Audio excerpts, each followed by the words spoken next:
Okay, good. Um, I'm a recently retired school psychologist, and my experience has been to be very open, so I'm certainly open to any of your questions and to get to know you and hopefully be able to share information that's helpful to you in your education. So don't be afraid to ask me anything, okay? So I understand you were gonna, each of you had some questions to ask. If you want to start that, that's fine. Let me get all of your names. So I see Oliver, Yen, Erica, Reese, Arden, and Elizabeth. Okay. That's the order of the pictures on my screen anyway. Well, hi, Alan. It's so nice to meet you. Thank you so much for taking time to speak with us and, allow us to interview you. I'm so excited to be able to talk with you. So I think we're going to be kind of doing like three sort of sections of questions. Sure. So kind of focusing on Jewishness, focusing on LGBTQ, and then also doing a little bit on feminism. Um, Yeah. So feel free to like not answer anything if it's uncomfortable, obviously. But I think I'm just gonna start by asking you to just tell us briefly about your Jewish identity and how you identify as a Jew. Okay. Well, I grew up in San Francisco. My father was an immigrant from the Ukraine. He was born in 1898, came to Philadelphia and then San Francisco in 1910 when he was 14. He wasn't terribly religious. They escaped the pogroms in the Ukraine at that point, or it was Russia. My mother was born in San Francisco. Her mother was born in San Francisco in 1865, and my great grandmother came from Germany in 1849 looking for gold. My joke is that she didn't find gold, but her granddaughter did because she married my father, whose last name was Gold. Anyway, they grew up, they were more religious, but they were from Germany. So they were basically Reformed Jews. And my mother went to Temple Emmanuel on Lake Street, and that's where I went to religious school. It was called Sunday school because it was actually Sundays. So I was raised a Reform Jew. I was bar mitzvahed there. I was confirmed there. I graduated from the high school there. I actually have an ex-wife. I'll go into all of that, when we talk about the gay and lesbian issues. I was married there. And then I sort of detached a little bit, but I had always had a Jewish identity. And one of the questions that is often asked is, did I experience anti-Semitism? Well, I went to school in San Francisco Elementary School. There were Jewish kids at school. I went to Lowell High School, if you're familiar with that in the city. And there were a lot of Jews there, and I really never experienced much anti-Semitism. Um, I went to Berkeley, and so it was really great growing up in the Bay Area because there wasn't a lot of anti-Semitism that I experienced. When I was a young or an adolescent, I learned about, well, I guess I learned about it before. I learned about the Holocaust. So I'm 77. I was born in 1970, 1946. I'll be 78 this year. And so I was born right after the war, World War II. And so my parents talked about the Holocaust. So I had a very strong sense of being Jewish and needing to be protected. Realized what horrible things had happened in the 1930s and 40s in Germany. Um, but I've always had a very solid Jewish identity. And I can talk about, Jewish values, how they impacted me. Um, but I'll let you add more questions or follow-up questions. Thank you for all of that. Um, in case anyone else has like any other follow-up questions on that, I just wanted to ask also, um, with your mom coming directly from Germany right after World War II, what was So she the, didn't. She was born here in San oh, she was Francisco. born here. Yeah, What was it the was my great connection? grandmother who came in 1849. Okay. What was the connection like then with that kind of diaspora state? Like being here with that going on in Germany? Well, actually, that's a very good question. I really, I guess I didn't feel well because when I was that young, I didn't really realize, what was going on or what had recently gone on. So, as I got older, I was very, very, very grateful that both my father's family and my mother's family had emigrated to the United States to avoid all of that. My father avoided the Russian Revolution and the murder of Jews in the Ukraine and during World War II, and so I felt very, very grateful and fortunate that they had come here, so we didn't have to go through that. I've often asked myself the question, if I had been a uh, young Jew in the 1930s in Germany, if I had been in my 20s or 30s, would I have had the good sense to leave the country and save my life? And, sometimes now I think with what goes on in the United States with the politics and the hatred that is generated, would I, not only against with the anti-Semitism now, but with anti-LGBT and trans people, would I want to leave the country? And it's a very difficult situation, not, to think about how would I respond to political changes that could be very dangerous. But to answer your question, I was, very grateful that I was growing up here and didn't have to experience that directly.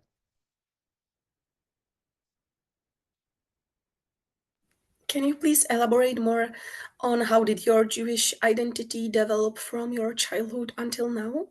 Yes, so I started religious school at Temple Emmanuel when I was 7 years old in the second grade, and learned a lot of a lot of Jewish values, um, which seemed very positive. And we learned about our religious ceremonies, the high holidays and Passover and Purim and all of those, which I'm sure you've probably heard about. But I think it was the ethical teachings of Judaism that really struck me.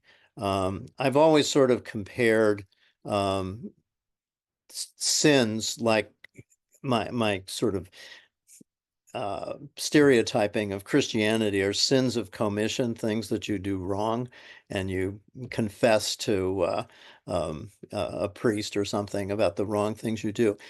What I've learned about Judaism are sins of omission, leaving out good things that you can do. I mean, one of the um, lessons I learned a long time ago was from the Torah was um, you can't solve every problem, but you can do something to help.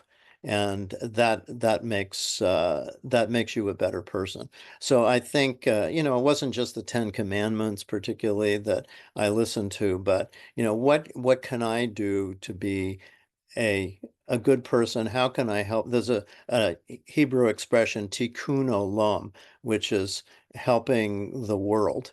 What can I do to not just as a Jew, but as a human being to make the world a better place? And so that sort of directed my um, uh, behavior, I think, over many, many years. It's not that I necessarily believe in heaven and hell. Judaism doesn't actually believe in a hell. Um, but the lesson I learned from way back in Sunday school was we create our heaven or hell on earth while we are alive. So, you know, to, we have the capacity to make our lives and other lives either better or worse. And so do it, do what you can to make things better. Does that help address some of your questions there, Elizabeth? Good. Thank you. Sure. I really appreciate what you said about like creating your own heaven and hell, like as you're alive, and just like focusing more on being a good person, than just like following, like for example, the Ten Commandments. I really appreciate that. And then, for my question, I was wondering what makes you like, I guess, proud to be a Jewish person. Like what are the values and ideas that kind of, I guess, drive you to being proud of your religion? Yeah. Um, well, I've always felt that there are lots of Jews in the world who have done really good things. Um, like I had polio when I don't know if you know what polio is, but it was an epidemic disease. I got it when I was 8 years old, the year before Jonas Salk invented the Salk vaccine. I mean, there's a lot of Jews who are inventor. What I also valued was education, the focus on education. My father was a high school teacher, and I've been in education all my life. And but that I got that from Judaism, that being educated was really important, and particularly, the history that I learned in the Middle Ages, that the Jews, were denied a lot of privileges and so on, but education was something that they could pursue. And so that was important. And then thinking about, the variety of occupations that Jewish people really, whether it was technology or even comedy and acting and that kind of thing. Um, that there was just a whole variety, and certainly money and business. I mean, of course, there's the stereotype of Jews are um, people who scam people out of money and that kind of thing. That was um, a strong feeling in the Middle Ages that Jews would use people to get money. And so, you've maybe heard that expression, somebody Jewing somebody, which is, getting money out of them, that kind of thing. But I never particularly believed that, but I just looked at the whole variety of um, learning and occupations and um, helpful professions that Jews were participating in. That made me feel good. Um, and just the value system that I learned about helped me feel proud to be a Jew. Yeah, I've never not felt proud to be a Jew. Um, Even though, like, I know what's going on with Gaza and Israel now, does that mean that all Jews are great and wonderful? No. I mean, there were Jewish criminals of different part, but that I attribute that to people's individuality. But overall, I think the religion itself teaches strong ethical behaviors, and for that reason, I'm proud to be a Jew. Awesome. Thank you so much. Sure. Guess moving on to talking about sort of uh, being LGBTQ plus, or if you appreciate the term queer, using something like that. I know some people feel very iffy about it. If you do not like that term, I will not use such. No. Okay. So can you tell us a little bit about your queer identity? Yeah. Actually, I'm fine to be perfectly open about that. So when I was young, I didn't have a vocabulary for it. Now people do. And again, I'll be perfectly honest. So I used to play with my the boy across the street. We used to play with each other. I used to even spy on some neighbors and when they were men, that they were getting undressed. But I always liked girls. And So I didn't have the vocabulary for being homosexual. Um, when when I was about 10 or 11, I think, I wasn't an athletic kid. I had male friends, I had female friends, but I was thinking maybe I should be a girl. And I would have appreciated the non-binary term that now I'm sure you're all familiar with that, where, you know, I could have said, oh, well, I'm not all boy and I'm not all girl. Once I hit adolescence, and I thought maybe I should be a girl. Um, Once I hit adolescence, that disappeared. And I had girlfriends in high school, and I met my future wife at Berkeley in college. And I sort of thought the whole thing would either go away, or I had no role models for same-sex couples or relationships. So this was back in the 60s and so on. But things were just changing. You've heard of Stonewall, which happened in 1969. But that wasn't even publicized here in San Francisco. So I was at Berkeley from 63 to 67, and then I started graduate school. Had to leave because of the military.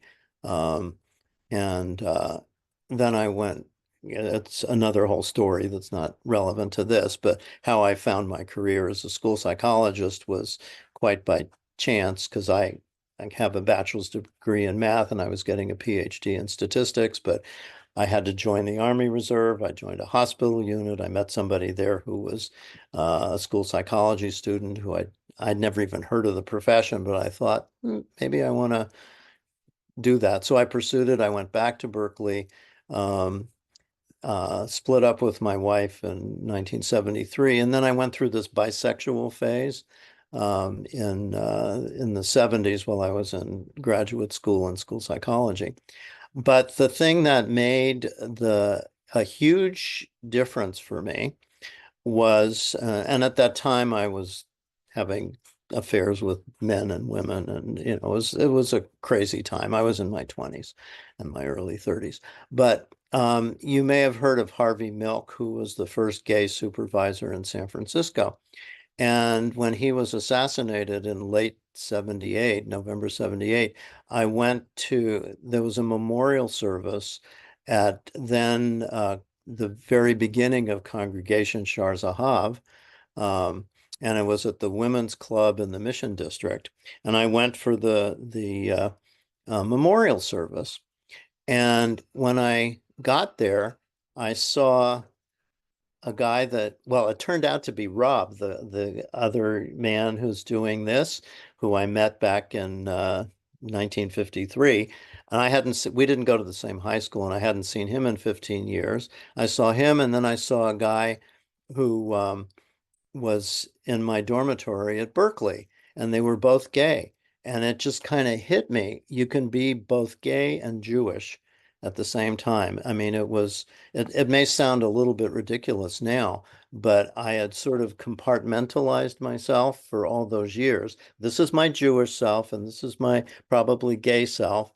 But just that one night brought it put me together. It made me a much more integrated person.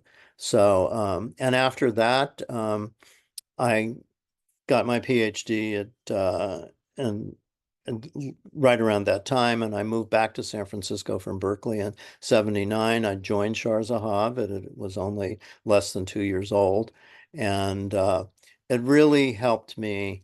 I mean, one of the reasons wasn't so much about being religious, because I'm not a super religious person, but it was maybe I'll meet somebody. I had finally decided, yeah, I'm gay. I'm not, I don't want to have affairs with women anymore. I hope I'm not being too open with you folks, but you're old enough to understand these things.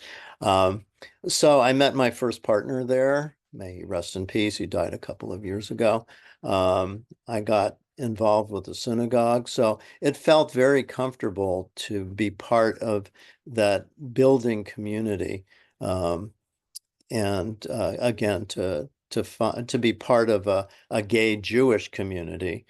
So I didn't have to be two separate people, you know. It took me a while in my job. I worked in Tiburon and Marin County for 47 and a half years, and I wasn't comfortable being out. It took me a while. Like for my 50th birthday, I got an ear pierced and stuck an earring in it. And every day before I went to school, I would take it out because I didn't want parents and kids to think I was gay. That all changed. Probably in the last 15 or 20 years, I could be much more out with people. I mean, teachers might know that I was gay, but I didn't want my identity to overshadow my work with students and so on. But eventually, you know, kids would start coming out, and you know, if they did come out to me, I would say, "Oh, I really understand. I'm gay too." And I started about 5 years ago, I started a gender sexuality alliance club at my middle school for kids who were questioning their sexual identity and their gender or their sexual orientation and or allies of them. And it was really wonderful to give them a safe place to be who they thought they were or were, you know, trying to figure out who they were. So eventually the being gay really helped. Um, so there's that. Awesome, Thank you. thank you. Oh, sorry. You can go ahead.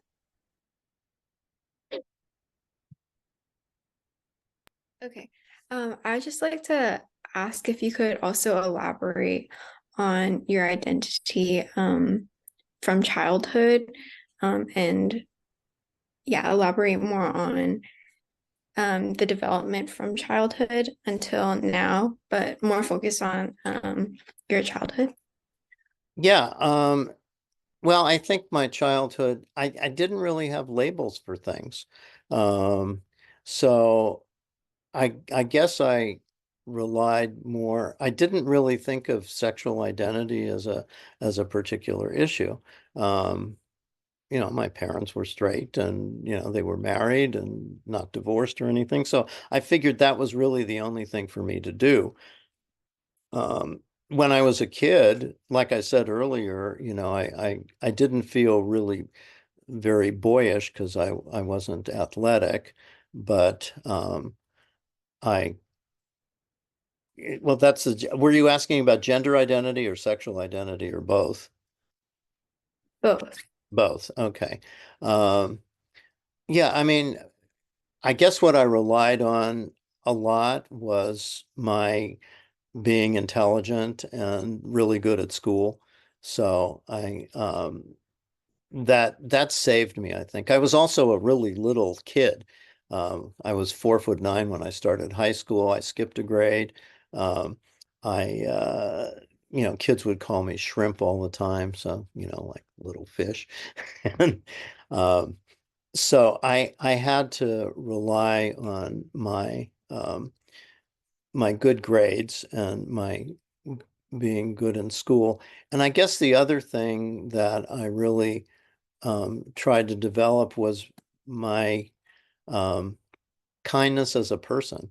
Like when I was a freshman in high school, I ran for president of the class against a pretty jockey, you know, guy, but I won, you know, so it must have been something about my kindness to people, um, and my good sense of humor.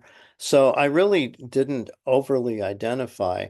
Um, you know, like I said, I thought maybe I should have been a girl when I was about 10 or 11 because I liked to play, you know, games with girls and stuff like that. I even dressed up in my mother's high heels and her dresses and so not when they were there, at home.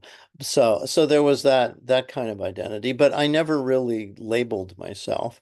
And then I kind of stopped doing that once I was an adolescent. But and then the sexuality, you know, it was just sort of there in the back of my head. I knew I had these attractions, but I didn't know what to do with them. Um, so yeah, I guess it was because there was no public discussion of these things at that time in the 50s and 60s, early 60s. I just um, didn't know what to do. And I can't say that I was so confused, who am I? Um, I just sort of accepted that, oh, I guess this is, who I am, but I'll I'll do what everybody else does. I'll find a woman, I'll get married, I'll have children and all that sort of thing. So, yeah, you can understand it, without labels and models like there are now. I think it's much, much easier for young people to kind of figure out who they are. Um, so, um, I don't know if that answers your question, but that's kind of who I was. Yeah, thank you so much for sharing that. Sure. Awesome. Thank you so much, Alan, so far for answering the questions. Um, Speaking about being part of the queer community, we just wanted to ask some of the ideas and values and like reasons why you take pride in being a part of that community. Yeah, I think that's a very good question. Um, I guess learning how to deal with challenges is one of the most important things for everybody in life. When I worked with kids, I would talk to them about what I called a history bank. Not not little kids, but by the time kids were 10 years old, we remember what things what challenges we have in life and how we deal with them, because life is always going to present challenges. Doesn't matter how old you are. I have plenty at my own age. Um, and I think being part of the LGBT community helped me realize, I can deal with um, rejection. I can deal with prejudice. Um, I think next time we're supposed to talk about AIDS and stuff like that, um, but I think just the pride of being with people and you learn to stick up for yourself. Self-advocacy is another thing that I worked with kids a lot. You know, how to stand up for yourself, how to stand up for your rights, your desires. Just because you say something doesn't mean you're going to get it, but if you don't, there's much less chance that you're going to get what you want. And just the sense of community too. That also makes me very proud how people can work together to stand up for themselves, to maintain their rights, to ask for rights. Um, like what's going on nowadays with abortion rights and so on. I don't know how you feel about that, but the more people who get together, and I grew up with, at Berkeley in the 60s when there was all the anti-Vietnam War protests. So I learned what it was like to be part of protesting and groups that really stood up for rights. And then there was so much um, movements for gay rights through the 60s and 70s and 80s and still. So that makes me proud to be part of that. And it's for the good of many people. It's not just for my own personal good. So that makes me proud. And then people who, just individuals who are able to say, yeah, I'm a gay person and I did this, I accomplished this. We our own history in the United States is, can be very limited. It doesn't say what Black people have done necessarily, or it certainly didn't. It certainly doesn't talk very much about what gay people do or accomplish, or, lots of minorities. Um, so I think it's standing up to, take pride in what you do accomplish is an important, very, very important for all of us, as individuals. I mean, each one of you, when you do something that you're proud of, you should pat yourself on the back. I used to talk to kids all the time about what I called a self-esteem bank. Self-esteem is how we feel about ourselves, and it's very easy to be hard on yourself or to have people outside say mean things about you. And what I call a self-esteem bank is, a bank is where we put money, and when we need it, we can take it out. Same thing for feelings about ourselves. I always used to recommend to kids, before you go to bed every night, think of one thing that you were proud of doing. And I said, it doesn't have to be like you made 5 baskets in your basketball game, or you got an A+ on your math test or something. It can be you helped your table mate dropped her books and you picked them up for her. You gave somebody a compliment. Um, because it's very easy to be hard on ourselves. I mean, you're college students and you have, it's not uncommon that, you want to do the best you can and you don't always do it, and we make mistakes.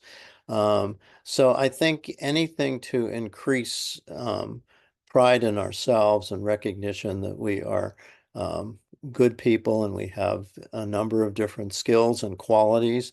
Um, Qualities are very important. I'm a funny person, I'm a nice person, I'm a kind person, I'm an ambitious person, all of those things. So I think, having being being gay, is only one part of yourself, or myself. There's all these other parts, and we can't let one group identity totally define us. That's why it's so important to, remember all these things about ourselves. I hope I'm not yakking too much here. No, actually, No, Alan, it's a no. really good segue into the next question that we have. Good. Which is, yeah, talking about how both Jewish and LGBTQ identities intersect for you, since they're both very important to you, but can sometimes come into a juxtaposition. Yeah, well, that's where my first day at Shar Zahav really worked. It said I can be Jewish and gay, and I think probably the what Yen asked. It's sort of like they both have similar values of rights and um, goodness, feeling good about yourself. Um, So, and not that everybody who was Jewish or gay or both, is that, but I think the common values, of mutual support, of community, I think, that's a very good question, Arden. But I think that's probably the intersection, being part of a community, because there's certainly gay groups and gay community and Jewish groups and Jewish community, but I feel very fortunate to be, part of both of those communities. Um, so that's what I would say the Did you intersection. feel that there's ever any conflict that you feel in there? No, no, I really don't, which is good. I mean, you have the traditional Torah, Leviticus, that verse 19 or whatever it is that says, two men shouldn't be lying together or something. But, I mean, I don't take the Bible literally, and Reform Judaism is very good about um, analyzing and having, there's an old joke about if there's two Jews together, there'll be three different opinions or something like that. Uh, That's a good one. I've heard that one. yeah. So just promoting the discussions about these things, but I can't remember where I felt that one ethic or the other was in conflict. I've never felt that, fortunately. I mean, I do see conflict with um, more, well, all Orthodox religions kind of drive me crazy, whether it's Orthodox Judaism or evangelical Christianity or very strong Muslim, whatever it is, where the rigidity of religion, to me, religion gives the best part of religion is positive ethics, ethical behaviors. Um, you know, eh, you could boil down religion to, treat others the way you want to be treated. But, we have all this, all of the religions have, quite a bit of um, decoration or whatever you want to call it. But the basic principles are what are most important. So, but no, I haven't felt real conflict.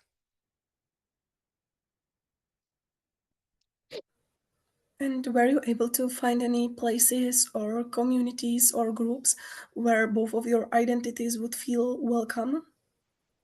Would feel welcome.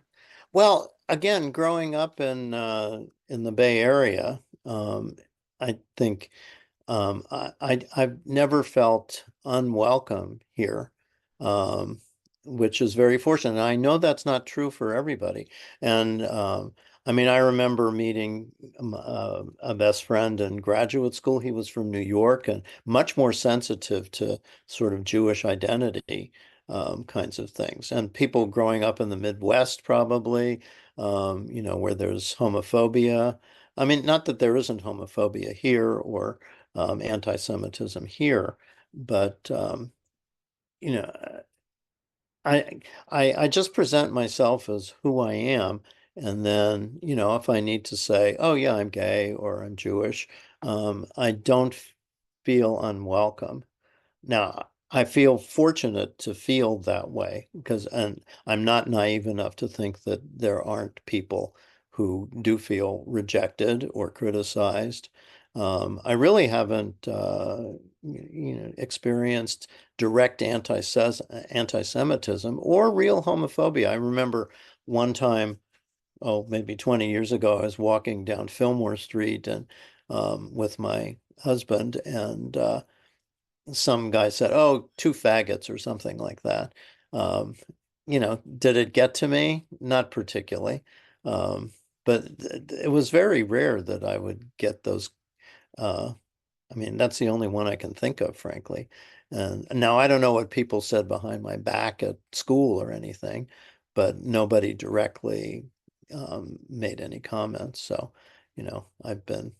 so I don't feel uncomfortable being anywhere, I don't think.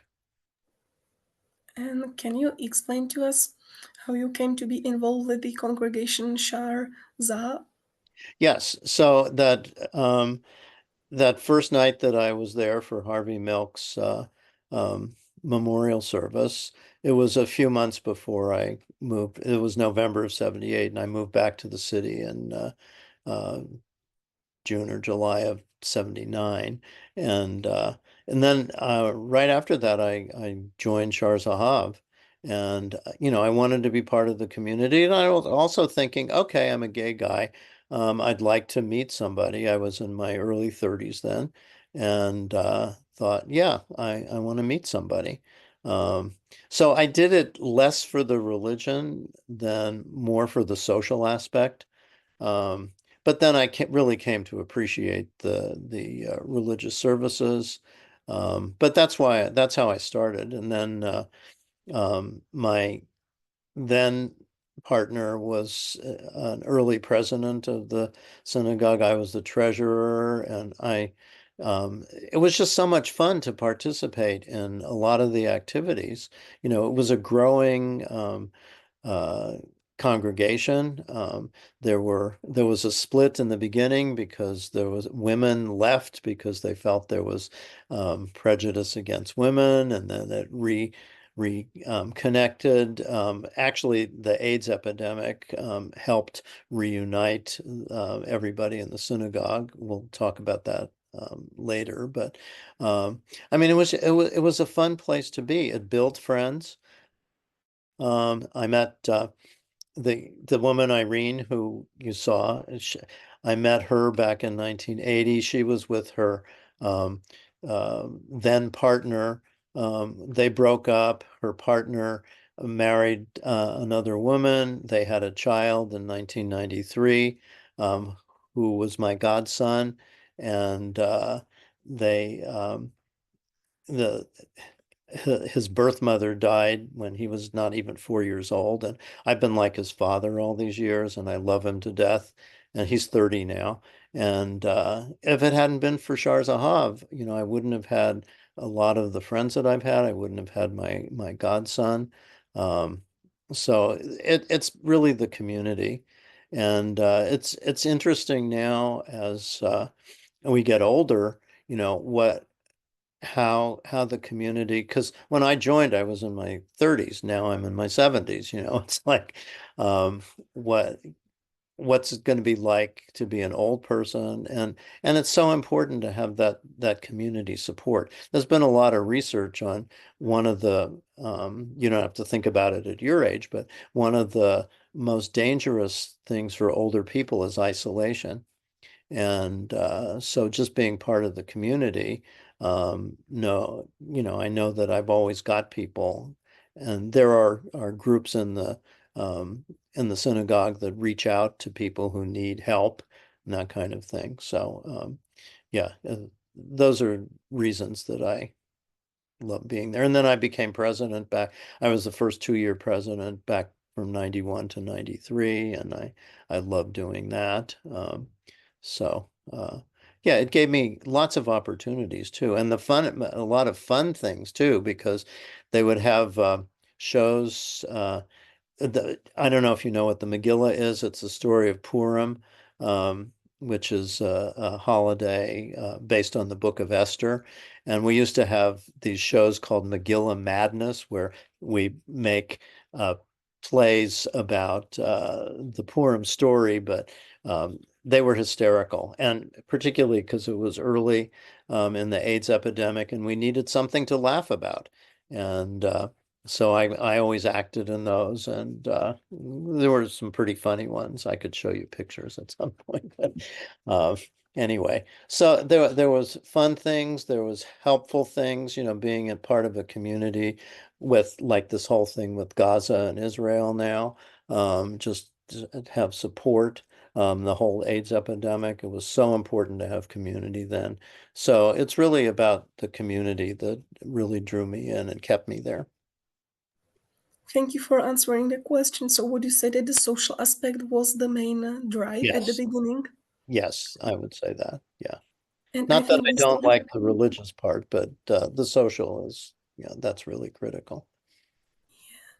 I think we still have time for like 2 more questions, guys. Sure. We will actually all be attending a service either this Friday or the next Friday.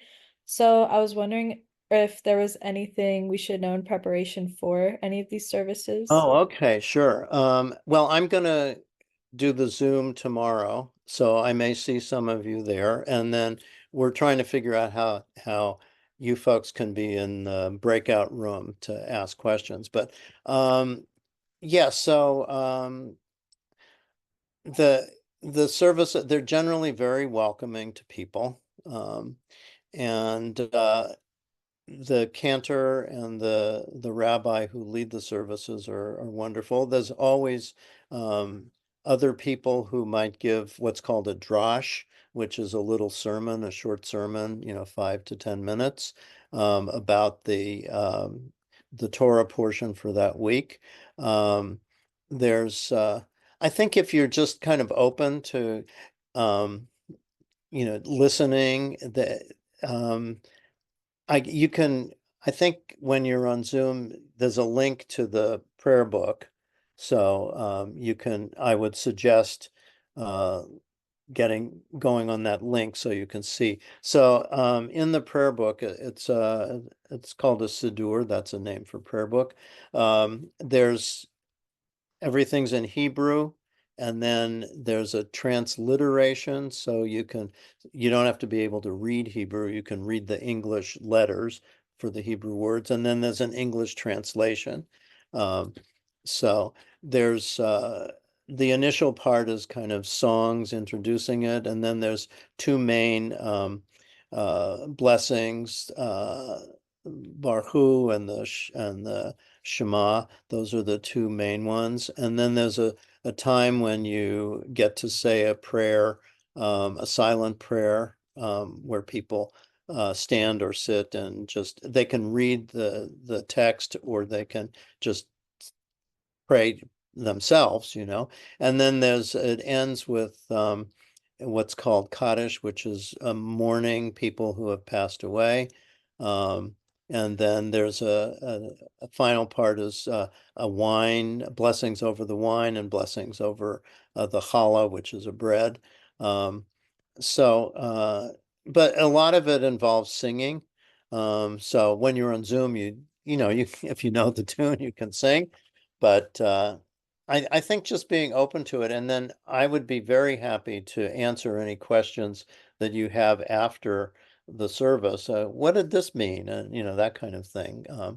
But it's if you, I would definitely say um, find the link for the prayer book so you can follow along the words. And then there's a blessings for people who are um, ill, and that's kind of in the middle. I'm going to be on that because I wasn't going to do this, but I just had 2 weeks ago some cancer removed from my head, so I got on that. I'm doing okay. It was my scalp, but so people are on the list of it's called Misha Berach, and it's a list of people that you pray for healing. I'm going to be okay, so don't worry about me. Uh, but anyway, so does that kind of answer your question, or? Yeah, absolutely.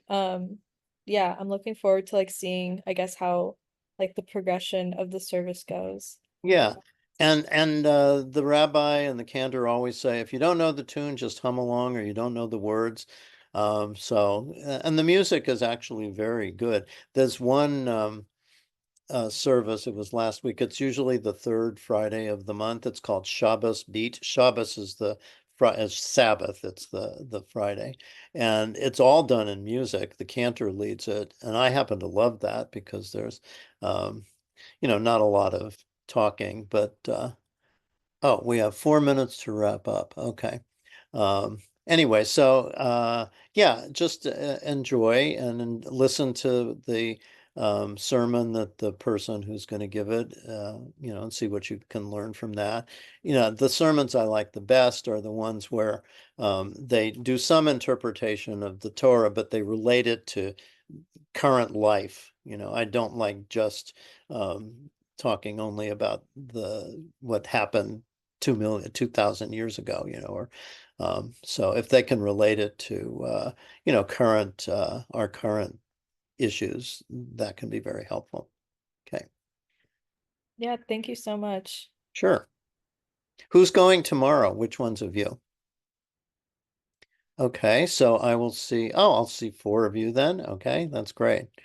Um, And we already had an opportunity to be able to hear Rabbi Copeland talk in class this week, so we're already familiar with her, so that's Good. nice. She's wonderful. She's very, very warm, and she's smart, and she's caring, and she's been rabbi, I guess, for 5 or 6 years now. So, yeah. Do we have time for one more question? Did we get through 10 questions? 9? I was going to say I can ask away, but I think Elizabeth, or I guess everybody else here can be the judge. I think we have enough time. Yeah, sure. Yeah, we've got 3 minutes. I'll talk. So, could you share some thoughts about feminism and how feminism has shaped and influenced your identity at all? So personally, I've always been a feminist, I think. Um, I mean, because I've always liked women, and been friends with them. And being in education too, most of my colleagues were women. Um, I've, I've, I've always, been on the side of women. I mean, I think they should be paid what men are paid. I don't. I frankly, I would think that sometimes I think our political leaders should be women rather than men. There might be fewer wars. So I've always been very positive about women, and I've always gotten along really well, both, professionally and socially. I have many, many women friends. I have friends from grammar school and high school and college that are women. Um, so yeah, and I've always been, very pro feminist, right to choose, right to occupations and so on. And I realize the challenges of women, being mothers and working. It was different for my mother. She never worked. She just had to raise me, and I'm an only child. But I realize how hard it is for women to take on all of these roles now. I mean, since about the 70s, many, many, many more women are working. Now we see more women. The percentage of women in college is higher than the percentage of men in college. So I do have friends that are male friends that are very kind of reluctant to be feminists. They feel like men are being prejudiced against. But I've always felt very comfortable with women. I've had, women superintendents, women principals. I'm just able to get along with everybody, and I don't feel that oh, we have to close in 57 seconds. But anyway, I don't feel that threat to myself that a lot of men feel with female bosses and all that sort of thing. Does that help answer that question? Yes, very much so. Thank you so much. Okay, good, good. Now, these are wonderful questions, and I love answering questions because it makes me think. Makes me think about myself. And is this helpful to you? I mean, one of the things I wonder is what do young people, and we don't have enough time to answer, but think about this. What do young people like to learn from older people? And I'd like to hear your thoughts about that.